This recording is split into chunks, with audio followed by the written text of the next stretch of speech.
no? So, meron tayong saging dito. Galing sa farm. Actually, naka-harvest din ng ito gagawing kasaba cake. Naka-harvest tayo ng kasaba. Binalata na kanina umaga. Ayan, no? Ito, ewan ko nagagawa nila, no?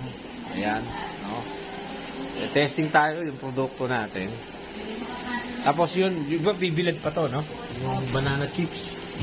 Ayan, sasample naman tayo ng banana chips. Galing din yan sa farm, no? Para pinuproseso yung produkto. But we don't have 600. O, mama, ito yung 2.6, oh. A to the ano? Okay, so, A to the 1, B to the 1. okay. And then, Yung halaya, ayan, kasalukuyang ginagawang, ano ba ito, mama? number, Ube. Ayan, ube halaya. Ayan po. Ayan, yung ating mga tagaluto. No? Ayan, nahiya. Okay, so hopefully, ma-perfect natin itong pagluluto natin. Ayan, may batang makulit. Ayan, para yung, ayan, yung practice 1, 2, 3. Para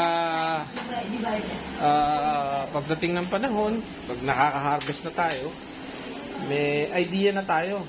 O at least man lang actual kung paano gumawa ng produkto, proseso yung ma-harvest natin sa farm. So ayan po, mukhang may future naman, no? So, yun po, thank you. We will update you kung ano na po itsura nito.